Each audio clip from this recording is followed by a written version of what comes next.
Century 21 et ses 915 agences immobilières au service de vos projets partout en France présentent Sud Radio Conseil de famille. Et c'est l'heure de retrouver Conseil de famille. Bonsoir Stéphane Moller. Bonsoir Philippe Rossi. Stéphane, vous êtes associé au sein du cabinet VIA et nous nous retrouvons chaque soir pour parler finances, immobilier, droit de la famille, bref, pour parler de gestion de patrimoine. Aujourd'hui, nous allons répondre à David qui est propriétaire de plusieurs biens immobiliers et se demande s'il peut faire un crédit hypothécaire pour financer l'acquisition de sa résidence principale. Stéphane, quels conseils pourriez-vous lui donner ? Eh bien, le crédit hypothécaire, aussi appelé prêt hypothécaire, est un prêt bancaire garanti par un ou plusieurs biens immobiliers dont l'emprunteur est propriétaire. Toute personne peut utiliser ce mode de financement pour financer l'achat d'une résidence principale, secondaire, locative, dans le neuf comme dans l'ancien. Il n'y a donc aucune restriction. En fait, il y en a très peu. Il est important de noter qu'en France, il est interdit de consentir un crédit exclusivement basé sur la garantie. Il faut donc que ce prêt ait une destination économique.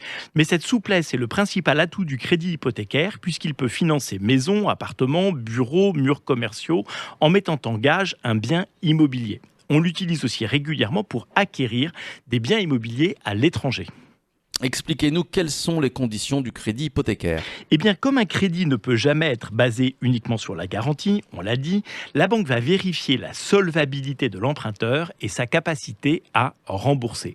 Le crédit hypothécaire peut être utilisé pour restructurer des dettes et crédits existants, mais surtout, dans ce cas, il est primordial que l'emprunteur puisse démontrer sa capacité à rembourser. Pratiquement, l'hypothèque doit être faite et doit être prise par un notaire et donne lieu à une publication au service de la publicité foncière. Et sur la durée de l'emprunt ?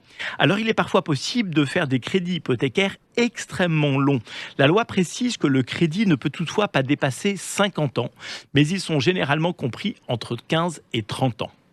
Je pense que David aimerait savoir comment on rembourse un crédit hypothécaire, Stéphane. Eh bien, le crédit hypothécaire peut exactement comme les crédits classiques être amortissable ou in fine, et se rembourse exactement donc comme un crédit classique. Pendant toute la durée du contrat, l'emprunteur s'acquittera de sa mensualité de crédit. Le crédit relais est souvent en fait une forme de crédit hypothécaire in fine. En théorie, tout paraît très fluide. On a déjà évoqué les avantages, mais existe-t-il quand même des inconvénients au crédit hypothécaire, Stéphane ? Oui, le crédit hypothécaire a un coût plus élevé que la moyenne, auquel il faut ajouter les coûts de prise d'hypothèque. Évidemment, le défaut de remboursement par l'emprunteur peut mener à la saisie et à la revente du bien hypothéqué au profit de la banque. C'est très clair, merci à vous Stéphane, j'espère d'ailleurs que David aura trouvé sa réponse.